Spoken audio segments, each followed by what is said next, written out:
Bonjour, nous sommes le mercredi 10 décembre 2025 et le sujet est les prochains moniteurs 1000 Hz de Philips et AOC. On en avait parlé précédemment il y a quelques semaines concernant AOC qui sortira un moniteur 1000 Hz en 720p en dual mode, puisque à la base ce sera une définition QHD, c'est-à-dire 2560 par 1440 en 500 Hz. On avait vu également durant cet été différentes marques proposant des moniteurs QHD 500 Hz en technologie QD OLED. Vous pouvez les retrouver dans mes vidéos publiées en cherchant 500 Hz. La quête de la fluidité ultime vient de franchir un nouveau cap symbolique avec le premier moniteur gaming à proposer un rafraîchissement à 1000 Hz. Y a-t-il un intérêt d'avoir un moniteur à 1000 Hz, surtout pour jouer en 720p? Non, pas trop grand intérêt. Déjà du 240-300 Hz, c'est déjà très bien. Il ne faut pas oublier qu'il faut des cartes graphiques suffisamment puissantes pour pouvoir alimenter un moniteur avec une bonne définition et également des détails poussés. N'oubliez pas de vous abonner pour plus de news sur le monde de la high-tech ainsi que les bons plans, également sur mon Twitter et en description sous toutes mes vidéos. Vous pouvez les retrouver dans mes playlists et voir mes articles sur mon blog, tous les liens seront en description. En ce qui concerne les forfaits 5G, c'est dans ma playlist forfait 5G, il y a d'excellents forfaits en cette fin d'année. N'oubliez pas de cliquer sur les liens en dessous de mes vidéos pour soutenir la chaîne. Les marques Philips et AOC, je vous en avais parlé il y a quelques semaines avec différents modèles en 27 pouces. Agissant de concert, on levait le voile sur deux moniteurs qui promettent de redéfinir les standards de la réactivité. On verra ça dans les faits. Ce sera présenté également au CES, Consumer Electronics Show, qui se tiendra dans moins d'un mois à Las Vegas. Le Philips Evnia 27M2N 5500 XD et l'AOC Egon Pro, c'est-à-dire c'est le haut de gamme en ce qui concerne AOC avec sa gamme Egon Pro AGP 277QA. Ces écrans de 27 pouces donc, comme on peut voir dans la référence, partagent une technologie de dalle commune et une caractéristique jusqu'ici inédite sur le marché grand public, une fréquence de rafraîchissement atteignant les 1000 Hz. On se rappelle déjà, il y a un peu plus d'une dizaine d'années, l'arrivée des premiers moniteurs LCD avec des taux de rafraîchissement de 144 Hz en 65 Hz.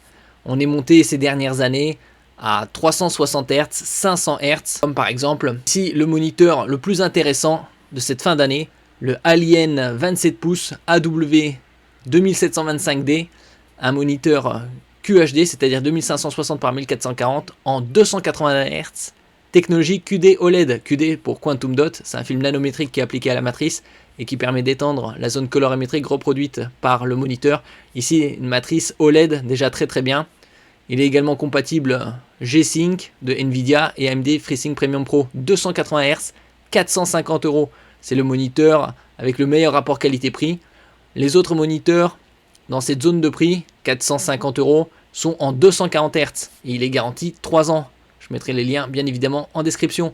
En ce qui concerne les moniteurs en 500 Hz, le Gigabyte Aorus, le FO27Q5P, je vous en avais parlé cet été, et le moniteur gaming avec la meilleure connectique. Ici on peut le voir par exemple, deux ports HDMI 2.1, la toute dernière norme disponible, un DisplayPort 2.1, UHBR20, un mini DisplayPort 2.1, également UHBR20, un DisplayPort 1.4 HBR3 en sortie, un port USB type C, format oblong, pas de sens d'insertion, également en mode DisplayPort. Donc ça, c'est 5 entrées vidéo. Et on peut le voir ici, il est à 933 €. Donc en ce qui concerne ces Philips et AOC à 1000 Hz en 27 pouces, dual mode, ils seront bien évidemment à plus de 1000.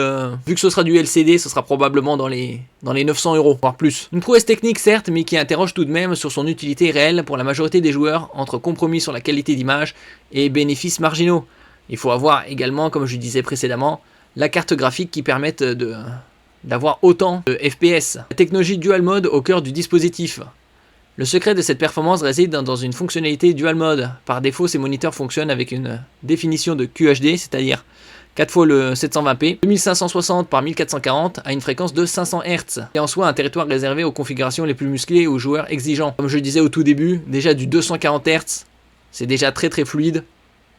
Donc 240, 280 Hz, on peut le trouver par exemple celui-ci à un très bon prix. 450 €.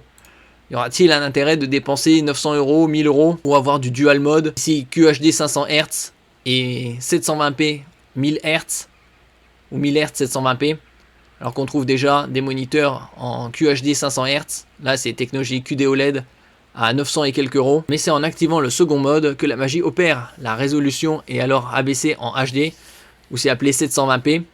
Les sources mentionnent du 1080p, voire du 720p selon les modèles. Bon, du Full HD en 1000 Hz, pourquoi pas, et encore.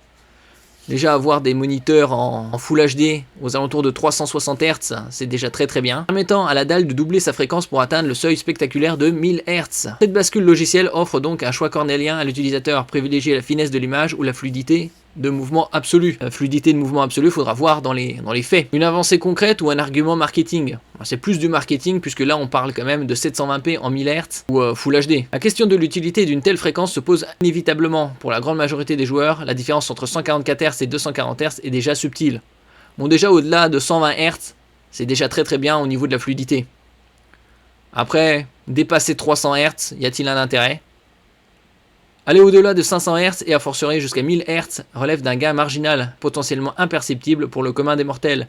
Ce n'est pas sans rappel le débat sur la différence entre 4K et 8K, en allant au-delà des capacités de perception de l'œil humain. Tout dépend également de la finesse des détails, il n'y a pas que la définition. Les principaux bénéficiaires seraient les professionnels de l'e-sport, pour qui chaque milliseconde compte. Pour eux, une clarté de mouvement accrue lors des actions ultra rapides pourrait conférer un avantage compétitif. Après, les professionnels de l'e-sport, c'est aussi minoritaire. Là, on a quelques infos. Display HDR 400, donc 400 luminosité. Delta E inférieur à 2. Bon, le basique dans le gaming. Reste à savoir si leurs jeux de prédilection peuvent même gérer un nombre d'images par seconde suffisant pour exploiter une telle fréquence. Au niveau de la carte graphique que ça joue. Et donc 1000 Hz en Full HD, il faudra au moins une 5080-5090. Au-delà de l'usage, les défis techniques subsistent, avec un temps de réponse annoncé à 1 milliseconde G2G. Ça, c'est pour les matrices LCD. Les matrices LCD les plus rapides permettent du 0,3 millisecondes, tandis que les QD OLED ou OLED les plus performantes sont sur du 0,02 millisecondes ou 20 microsecondes. Donc c'est ultra rapide. La dalle n'a théoriquement que le temps de finaliser la transition de couleur d'une image au moment où la suivante est déjà envoyée à 1000 Hz. 1000 Hz ou 1 milliseconde. Les technologies LCD, même les plus avancées comme l'IPS, enfin l'IPS c'est pour les meilleurs angles de vision et reproductivité des couleurs. En ce qui concerne la rapidité en elle-même, les dalles TN, Fast TN qui sont utilisées en premier. Contrairement aux dalles OLED dont la réactivité est quasi instantanée, la plupart des matrices QD OLED sont en 0,03 millisecondes et les plus performantes en 0,02 millisecondes ou 20 microsecondes. Les dalles LCD utilisées ici pourraient ne pas offrir la clarté de mouvement parfaite que promet une telle fréquence. Le risque de flou, d'artefacts visuels n'est pas à écarter. La présentation de ces moniteurs au prochain CES Consumer Electronics Show dans un peu plus de 3 semaines devrait apporter des réponses plus concrètes sur leurs performances réelles ainsi que leur positionnement tarifaire qui s'annonce élevé. Bon, je table au moins, comme on peut le voir ici déjà, du QD OLED 933 €, 500 Hz. Donc là, si c'est de l'LCD, 1000 Hz, ce sera 1000 Hz, 1000 €. Merci pour votre écoute et à la prochaine.